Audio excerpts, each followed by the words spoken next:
ମୂଳ ହେଉଛି ବିଶ୍ୱାସ। ସହରର ଗୋଟିଏ ଛକରେ କୌଣସି ଦୋକାନ ଚାଲୁନଥିଲା। ଖୋଲିବାର କିଛି ମାସ ଭିତରେ ସବୁ ବନ୍ଦ ହୋଇଯାଉଥିଲା। କୌଣସି ଏକ ରହସ୍ୟମୟ କାରଣରୁ ଗରାଖ ହେଉ ନଥିଲେ। ବରଂ ସହରର ଲୋକେ ଟିକିଏ ଦୂର ହେଲେ ବି ଛୋଟ ବଜାରକୁ ଯାଉଥିଲେ। ଥରେ ଜଣେ ଲୋକ ସେହି ଛକରେ ଜଳଖିଆ ଦୋକାନଟିଏ ଖୋଲିଲେ। ବଜାରର ପୁରୁଣା ଜଳଖିଆ ଦୋକାନ ଥାଉ ଥାଉ ଏ ଦୋକାନ ଚାଲିବ ନାହିଁ ବୋଲି ସମସ୍ତେ ନିଶ୍ଚିନ୍ତ ଥିଲେ।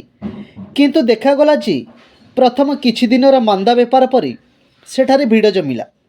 ଦେଖାଗଲା ଯେ ବଜାର ଜଳଖିଆ ଦୋକାନର ପୁରୁଣା ଗରାଖମାନେ ବି ଏଠି ପହଞ୍ଚିଲେ।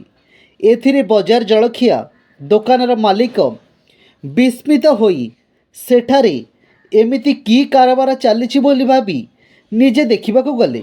ସେତେବେଳକୁ ଦୋକାନରେ ପ୍ରବଳ ଭିଡ଼, କିନ୍ତୁ ଦୋକାନର ମାଲିକ ଟଙ୍କା ବାକ୍ସ ପାଖରେ ନାହାନ୍ତି। ସେ କେତେବେଳେ ରୋଷେଇ ଜାଗାରେ ତ କେତେବେଳେ ଗରାଖମାନଙ୍କ ସହିତ ହସ ଖୁସି ଓ ଗପସପରେ ମାତିଛନ୍ତି। ଲୋକେ ଖାଇସାରିବା ପରେ ମୂଲ୍ୟ ବାବଦକୁ ଟଙ୍କା ବାକ୍ସରେ ନିଜେ ରଖୁଛନ୍ତି। ଖୁଚୁରା ଦରକାର ହେଲେ ଦୋକାନୀକୁ ଡାକୁଛନ୍ତି, ଯିଏ ସାହାଯ୍ୟ ବଦନରେ ଆସି ତାହା ଦେଉଛନ୍ତି। ଯେମିତି ବେପାର ନୁହେଁ, ଭାବର କାରବାର ଚାଲିଛି।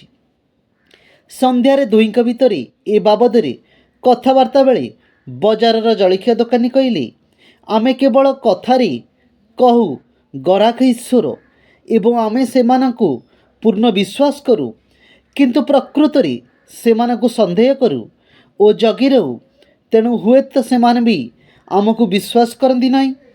କିନ୍ତୁ ଦେଖୁଛି ଆପଣ ତ ସେମାନଙ୍କ ଭିତରେ ବିଶ୍ୱାସର ଏମିତି ସମ୍ପର୍କ ଗଢ଼ି ଉଠିଛି ଯାହା ମୁଁ ଏତେ ବର୍ଷ ଦୋକାନ କଲା ପରେ ସମ୍ଭବ ହୋଇପାରି ନାହିଁ।